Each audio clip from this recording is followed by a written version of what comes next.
Hello mga students. Good morning, good afternoon, good evening sa inyong lahat. Let me present to you a comprehensive case regarding an uh, equity investments which are classified under the fair value method. So we have here a mix of FVPL and FVOCI investments. So this is somehow comprehensive because we will be discussing initial and subsequent measurements and also tackle what is the treatment on reclassification if ever it is allowed. Kasi 'di ba sa investment in debt securities, meron tayong mga reclassifications. So papaano naman po ito pagdating dito sa equity investments? Take note ha, etong example natin ay pang equity investments measured at fair value lamang po. So disclaimer, hindi po dito involved yung investment in associates. We'll try to have a different case involving movement from investment in ASOC papunta ng fair value or the other way around. So we'll cover a separate reclassification discussions and illustration on that. Okay. Now, tignan po ninyo yung ating problem, no? So you can see here we have ABC Company, and ABC Company carries the following marketable equity securities on its books at December 31, 2022 and 2023. Lahat po ng mga securities ay binili, purchased during 2022. So, etong purchase price happened sometime in 2022. Okay? Transaction costs paid on each acquisition is 1% of the purchase price. Okay. So, meron ka ditong 5 klaseng investments in DEF, GHI, JKL, MNO, PQR. Okay. And then these are their respective classifications. Okay? So, ito yung purchase price. Ito yung kanilang fair value at the end of 2022. At ito naman ang fair value nila at the end of 2023.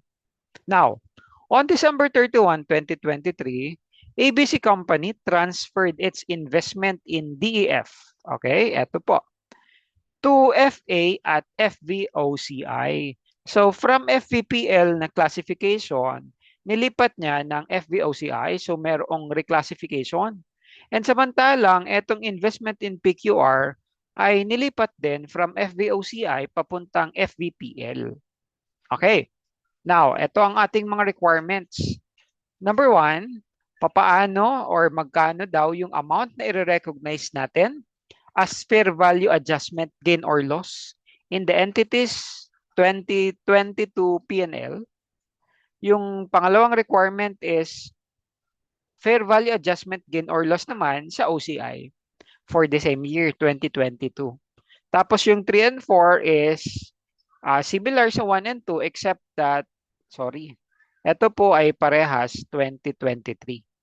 P&L and OCI. And then for number 5, ang hinahanap po is net. The net unrealized, okay? Gain or loss in accumulated OCI in equity as of December 31, 2023. Okay po. So, bago po ninyo tignan itong solutions na ito, although visible na dito, yung solution and answer sa number 1, but I want you to try to solve for this para meron tayong assessment, self-assessment, kung tama ba, and yung discussion natin, na yung presentation ng solution sa inyo is more of a confirmation kung tama yung sagot ninyo. Okay? So once again, we have two classifications dito, two types of investment, yung isa FVPL at saka yung isa ay FVOCI. Okay, to answer the first question, ano yung amount na i-recognize natin as fair value adjustment? Itong fair value adjustment gain or loss simply means the change in the fair value. Kasi 'di ba, pag equity investments measured at fair value, we recognize the movement in fair value from one year to another. Okay? Any changes is taken to P&L if the classification of the investment is FVPL. And then to OCI if FVOCI naman yung classification. Okay, now, sa question number 1, tignan po ninyo ito, no? We are talking about this investment. Itong tatlong investment na ito. Pero syempre, we are comparing the purchase price and then your December 31, 2022. So if you will to add the 3, this is 1.22 million. So etong tatlo, no, ay 1.22. Etong amounts na ito is the total, ito yung mga fair value nila, no, on December 31, 2022. Okay. Now, ang total niya ay 1.22 million. Pero kung kukunin po ninyo etong tatlo, okay, which was reflected here in the solution, ang total nito ay 1.25 million. Now, observe that from 1.25, bumaba ng 1.22. Therefore, there was a decline in the fair value. So, we will consider the fair value adjustment as a loss taken to P&L because your investments are classified as at fair value through profit or loss. Anong journal entry mo? Debit, fair value adjustment loss. And then credit, investment in. O, yung mga, okay, syempre ito ay tinotal na lamang po natin. Ano? Pero if you want to record them individually, titignan po natin ano yung movement. Kung bumaba ba or tumaas, pero ang pinag-usapan po natin dito is meron kang net fair value adjustment loss. Okay? Kasi dito, no, mapapansin mo, bumaba. Dito naman, tumaas. Ito naman, bumaba. So, meron kang, ano, no, yung investment in GHI, tumaas. Pero yung kay DEF at saka yung kay JKL, individually ay bumaba. Pero yung net impact sa total na investment ay 30,000 fair value adjustment loss. Okay? So that is your answer to question number 1. Sir, papaano po itong transaction cost? Pag FVPL, yung measurement, transaction costs are expense outright. So they are debited to the appropriate expense account and then credited to cash. Okay? So, yan lamang po ano. Kaya dito hindi natin siya in-ignore. Hindi natin siya kinonsider. Ignored lang siya. Now, please pay particular attention to item number 2, to the question number 2, because in this case, the transaction cost is relevant. Kasi the classification is FA, financial asset, at FVOCI. And if we are measuring the asset or classifying the asset as at fair value through other comprehensive income, transaction costs are capitalized as part of your investment.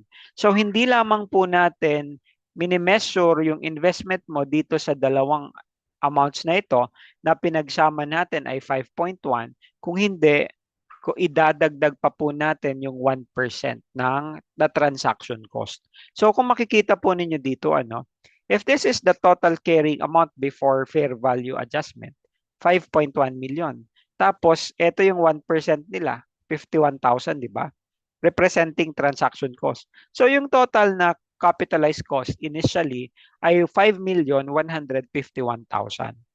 Yung 5.1 million na purchase price plus yung transaction cost na kinapitalize natin. So initially we measured pagsamahin na lang natin debit investment investment in equity in investments, no, equity securities measured at FVOCI, 5.151, and then credit to cash. Now, come 2022 year-end, ang total na fair value ay bumaba, naging 5 million. So therefore, from 5,151,000, bumaba ng 5 million, edi meron na naman po tayong 151,000 fair value adjustment loss. Okay? So, yan po ang difference ng question 1 sa question 2 by the by the treatment of your transaction cost. Class, hindi tinanong dito, ano, pero kung sakaling ang hinahanap sa problem is the total fair value adjustment, pagsamahin mo.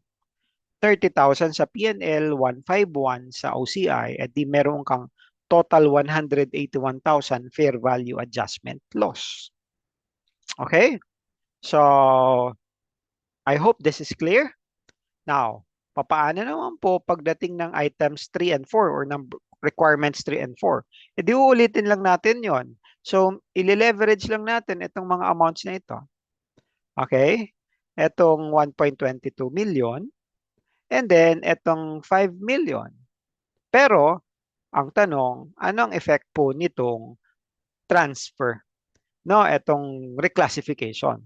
Will it affect your measurement ng mga fair value adjustment taken to P&L and then taken to OCI? Tignan po natin ano. For number 3, notice na sinama pa rin po natin dito si investment in DEF kahit na transfer mo siya sa FB OCI coming from FBPL. Okay?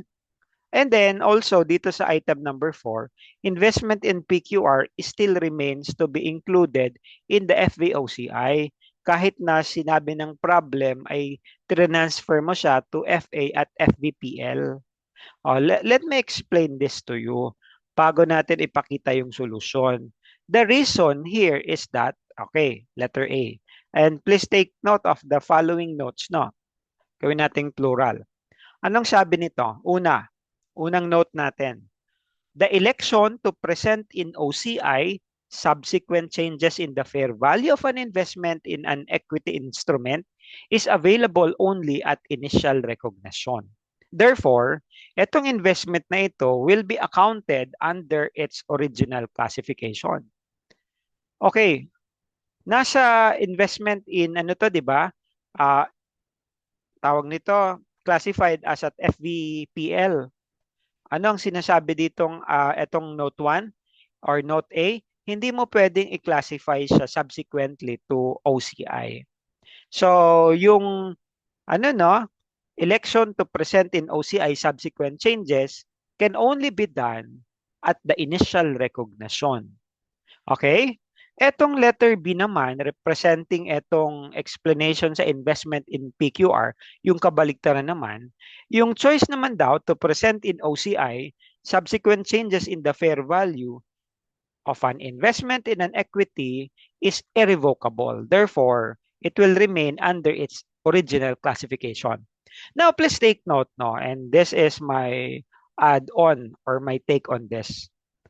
Ang equity investment mo measured at fair value ay dalawa lamang, FVPL and FVOCI. Anong sinasabi sa atin? At yung in-explain ko ano, for my actual students, that on day 1, if the asset, the financial asset will not be held for trading purposes. Kasi yung investment in equity instruments measured at FVPL, classified as FVPL, they are trading securities. So the purpose is for trading. Now, if they will not be held for trading, you can elect to classify it on day 1 as at FVOCI. Pag hindi mo po dinesignate yung classification nila as at FVOCI, kahit na not for trading yan, ang default na classification ay FVPL. So, anong sinasabi dyan?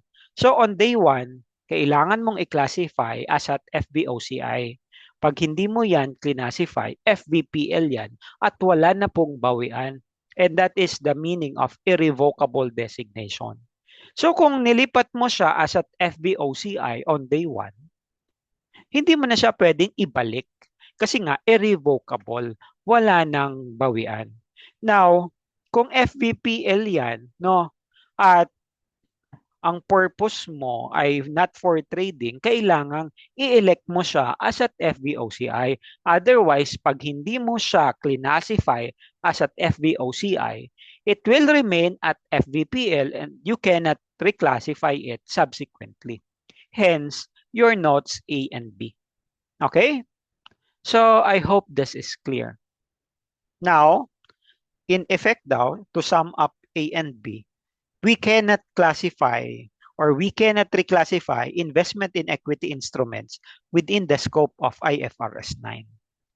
So the reclassification of financial assets within IFRS 9 is only applicable to investment in debt securities or debt instruments that of course ay hindi po dumaan doon sa mga day one irrevocable designation.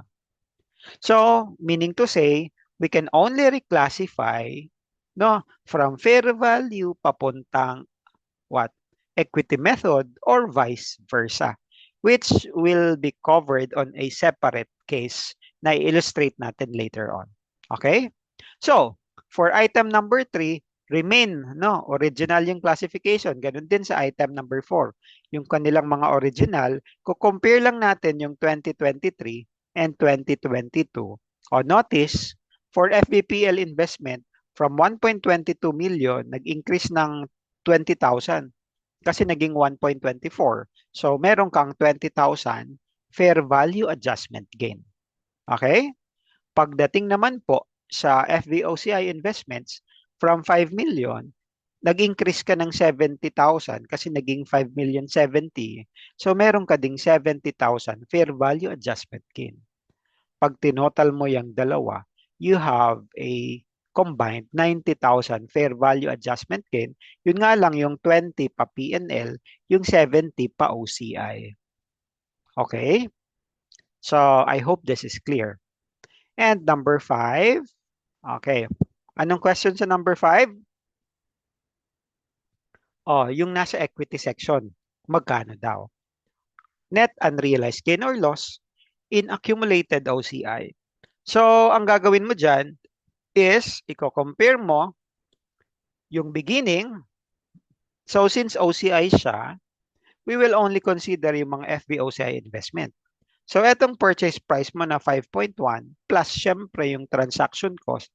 So, for a total of 5,151,000. And then, i-compare mo dito sa 2023 kasi cumulative. So, ito po yung ating solution. Ano? Compare mo yung 5,151 sa 5,070,000. Di yung cumulative mo ay 81,000 loss. Fair value adjustment loss. Ito yung makikita mo sa equity section. Cumulative, no? Na loss on fair value adjustment. Kasi nag-umpisa ka ng 5,151, currently 5,070. So talo ka pa 81. Yun yung nasa cumulative OCI. Or you can have the alternative solution. In 2022, meron kang cumulative loss. Meron kang combined loss. In 2023, meron kang combined na gain. So anong net? Since 2 taon pa lang naman yan, di meron kang 81,000 net fair value adjustment loss. Okay? Please take note, no, amounts presented in OCI shall not be subsequently transferred to P&L. But the entity may transfer the cumulative gain or loss within equity. Okay? So, ang reference din natin ay itong sa appendix ng IFRS 9, B5.7.1. Okay? Okay, so in summary, anong sinasabi natin? Classification mo ng investment in equity security, dalawa. Pag held for trading yan, FVPL. Pag not held for trading, FVOCI. Okay? Kung dinesignate mo. Kung hindi mo dinesignate, FVPL pa rin siya. Okay? Nabaliktad yung explanation ko nito. Ulitin natin, pag not held for trading, FVPL pa rin yan unless i-designate mo as at FVOCI. Hindi po pinapayagan yung reclassification. Hindi rin po pinapayagan ng impairment for investments. Ayan. For investments in equity within the scope of IFRS 9. All right? So, there you go with case number 1. I hope I made myself clear. At sana po ay maalala po ninyo ito. Okay? Let me know if you have any questions. I will now be stopping our session. Maraming salamat. I'll see you on the next recording. Thank you. Bye-bye.